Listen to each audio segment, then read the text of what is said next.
Hello दोस्तों, welcome to my YouTube channel electrical study 2.0। आज देखेंगे अप्लाइड केमिस्ट्री में आईयूपीएसी पद्धति। आईयूपीएसी सिस्टम एक मोस्ट इम्पोर्टेंट सिस्टम होता है जिसका पूरा नाम है international union of pure and applied chemistry. तो आईयूपीएसी से लगभग हर साल 5 नंबर के क्वेश्चन जो है पूछ लिए जाते हैं, या 5, 3 ऐसे जो है कि क्वेश्चन पूछ लिए जाते हैं। तो आप 5 नंबर मान लीजिए फिक्स है। तो आईयूपीएससी का ज़्यादा कठिन नहीं पूछता है, आपका बेसिक चीज़ पूछता है इसमें। तो आइए देखते हैं आईयूपीएससी सिस्टम क्या होता है। तो पहले हमें क्या करना होता है कि आईयूपीएससी शुरू करने से पहले हमें कुछ बेसिक चीज़ जान लेना है चाहिए। तो आज बेसिक चीज़ हम जानेंगे और इसके बाद हम जो है कि इसका कुछ हाई लेवल जो होता है उसके बारे में जानेंगे। तो बेसिक क्या है कि पहले कार्बन को श्रृंखला को गिनना कि उसकी गिनती हमें आती है या नहीं आती है। तो जैसे कार्बन श्रृंखला की लंबाई, यदि आपके पास 2 कार्बन हैं तो उसको क्या बोलेंगे, 3 कार्बन है। आपके श्रृंखला में 2 कार्बन है तो उसका नाम क्या होगा। 5 कार्बन है तो उसका नाम क्या होगा। तो ये हम जान लेते हैं पहले। तो कार्बन श्रृंखला की लंबाई जैसे C1 मतलब कार्बन परमाणु की संख्या 1 है तो उसको हम क्या बोलेंगे, मेथ। उसका नाम क्या होगा, मेथ। यदि हमारे पास 2 है, कार्बन की संख्या 2 है और तो उसको क्या बोलेंगे, एथ। तो यानी इस तरह से आप याद कर सकते हैं, meth, eth, prop, but, pent, hex, hept, oct, non और उसके बाद डेक। 10 पे होता है डेक। 10 को क्या पढ़ेंगे, अगर 10 कार्बन की श्रृंखला है, 10 है तो उसको डेक पढ़ेंगे। तो ये हो गया हमारा गिनती। जैसे हम जो है कि गिनती 1, 2, 3, 4 करते हैं, तो इस तरह से ये केमिस्ट्री का गिनती हो गया यूपीएससी सिस्टम में। उसके बाद सफिक्स। सफिक्स क्या होता है, सफिक्स जो है कि उसमें प्राथमिक और द्वितीयक सफिक्स आते हैं। मतलब कि प्राइमरी सफिक्स और सेकेंडरी सफिक्स होता है।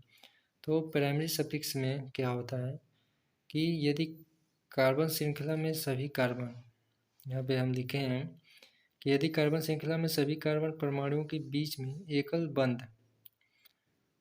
बंध तब प्राथमिक अनुलग्नक एन प्रयोग किया जाता है।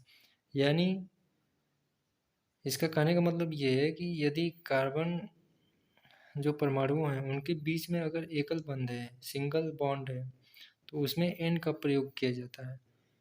यदि डबल बॉन्ड है तो उसमें इन का प्रयोग किया जाता है, इन का प्रयोग किया जाता है।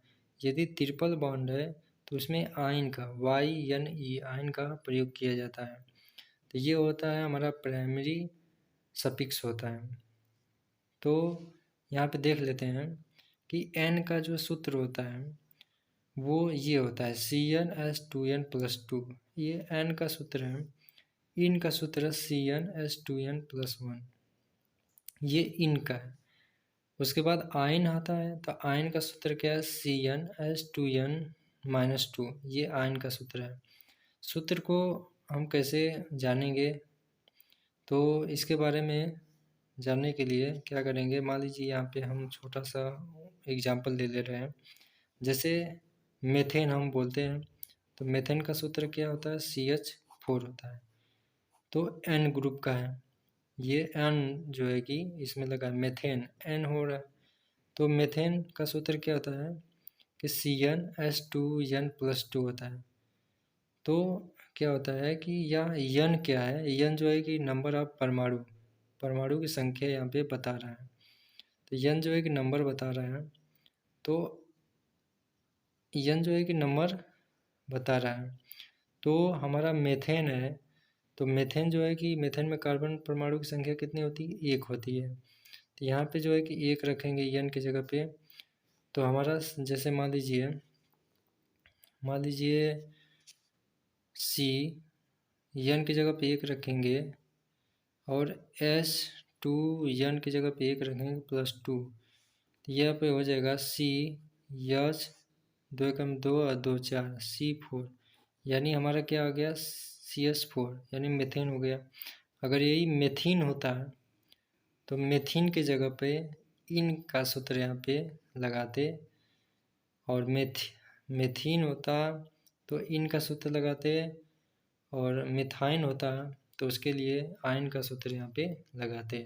तो इस तरह से उसका सूत्र कुछ अलग बनता। यहाँ पे मैं ज़्यादा बेसिकली नहीं है ये जो है कि, तो इस तरह से यदि आपके पास सिंगल बॉन्ड है तो एन का प्रयोग, डबल बॉन्ड है तो इन का प्रयोग, एन इन आइन का प्रयोग ट्रिपल बॉन्ड में लगाते हैं।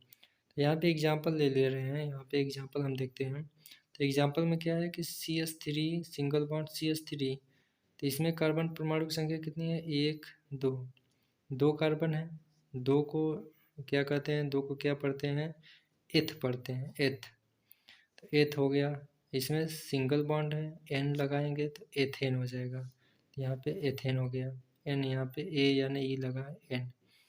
इसके बाद देखते हैं CH3 single bond CS double bond CH2।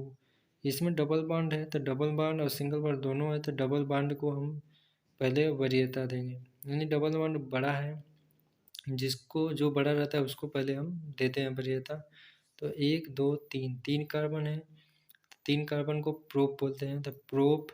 और इसमें डबल बॉन्ड है तो इन लगाते हैं तो प्रोपीन हो जाएगा। इसके बाद आते हैं CH3 single bond CH2 single bond C triple bond CH, 1 2 3 4, इसमें 4 कार्बन है, 4 कार्बन को ब्यूट बोलते हैं। और इसमें ट्रिपल बॉन्ड है तो ट्रिपल बॉन्ड के लिए क्या करेंगे, वाई यानी ई आयन लगा देंगे तो ब्यूटाइन हो जाएगा, तो इसका नाम ब्यूटाइन हो जाएगा। तो इस तरह से आप देख सकते हैं, ये सिंपल है, बेसिक चीज़ है, ये आप जान सकते हैं। अब इसके बाद आते हैं दोस्तों,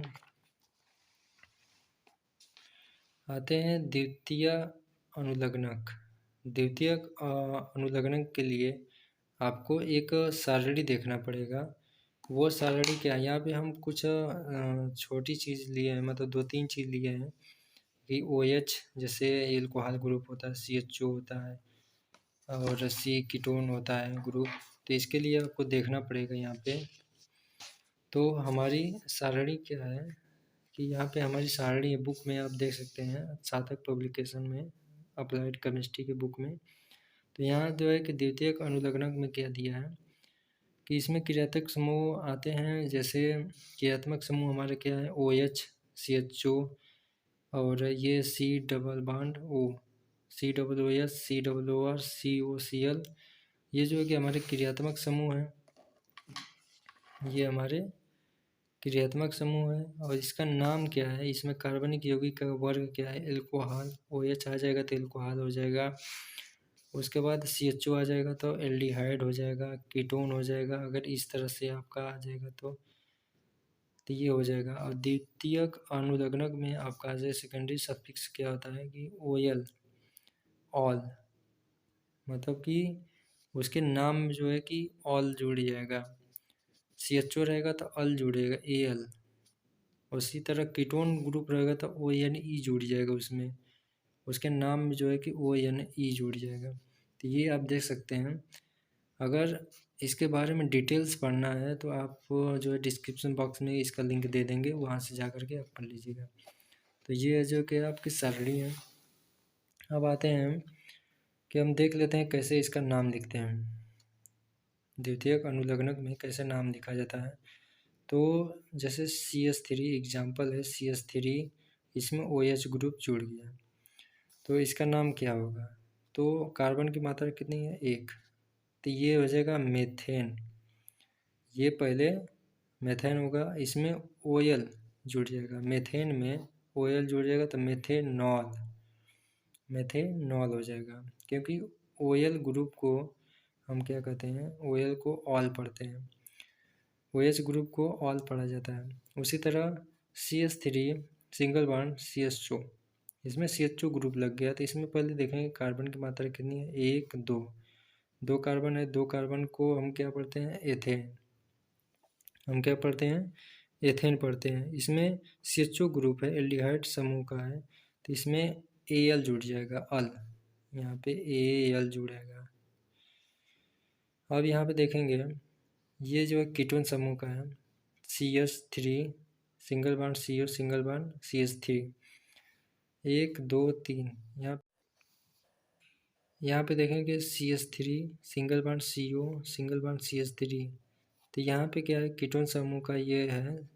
तो यहाँ पे कार्बन की मात्रा कितनी है, 1 2 3, 3 कार्बन है। 3 कार्बन को क्या पढ़ा जाता है, प्रोपेन। इसमें ON, ये क्योंकि ये कीटोन समूह का है। आप सारणी को अगर देखना चाहते हैं तो डिस्क्रिप्शन में जा कर के उस सारणी को बढ़िया से आप PDF लिंक दे देंगे। पूरा PDF IUPAC पद्धति का पूरा PDF आप बढ़िया से पढ़ सकते हैं, जानकारी प्राप्त कर सकते हैं। तो ये जो है इस तरह से आप लिख सकते हैं। तो आप क्रियात्मक समूह जो हैं उनको बढ़िया से याद कर लीजिए, तब जा कर के आप लिख पाएंगे। पूर्व लग्नक क्या होता है, प्रीफिक्सेस क्या होता है कि इसमें भी प्राथमिक पूर्व लग्नक होता है, द्वितीयक पूर्व लग्नक। जैसे उसमें अनुलग्नक होता था उसमें प्राथमिक अनुलग्नक, द्वितीयक अनुलग्नक था, इसी तरह इसमें पूर्व लग्नक है। तो पूर्व लग्नक में प्राथमिक पूर्व लग्नक क्या होता है कि अचक्रीय यौगिक, चक्रीय यौगिक। अचक्रीय यौगिक वह यौगिक जिसमें खुली श्रृंखला होती है। चक्रीय में जो है कि बंद श्रृंखला होता है।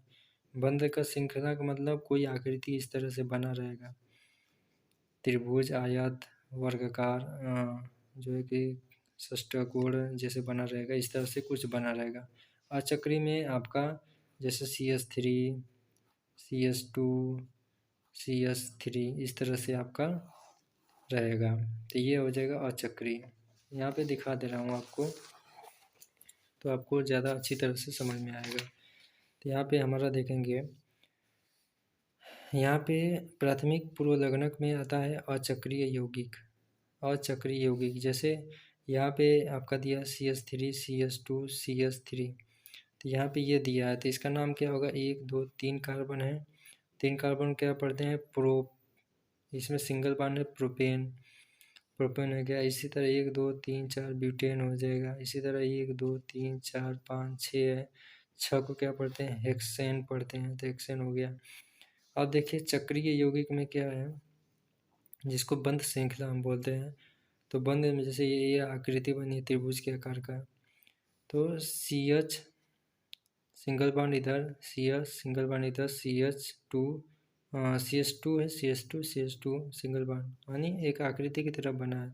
तो पहले हम क्या करेंगे, साइक्लो लगाएंगे, उसके बाद इसका नाम लिखेंगे। तो 1 2 3 कार्बन है, 3 कार्बन को क्या पढ़ते हैं, प्रोपेन। सिंगल बॉन्ड है, प्रोपेन, तो साइक्लोप्रोपेन। इसी तरह यहाँ पे साइक्लो 1 2 3 4 कार्बन है, ब्यूटेन, साइक्लोब्यूटेन। इसी तरह यहाँ पे साइक्लो लिख लेंगे, उसके बाद 1 2 3 4 5 6 है, तो 6 को हेक्सेन, यानी साइक्लो हेक्सेन। तो इस तरह से आप देख सकते हैं कि IUPAC नाम उतना कठिन नहीं है, बस आपको समझना है बढ़िया से। तो इसका नेक्स्ट वीडियो आपके लिए आएगा, थोड़ा सा कम्प्लीटेटिव होगा इसका, थोड़ा सा आप पढ़ लेना अपने बुक से। और PDF हमारे डिस्क्रिप्शन बॉक्स में जाकर के PDF देख सकते हैं, इसके बारे में पढ़ सकते हैं और डिटेल्स में पढ़ सकते हैं। तो चैनल पर नए हैं तो चैनल को शेयर कीजिए, सब्सक्राइब कीजिए। जय हिंद दोस्तों, धन्यवाद।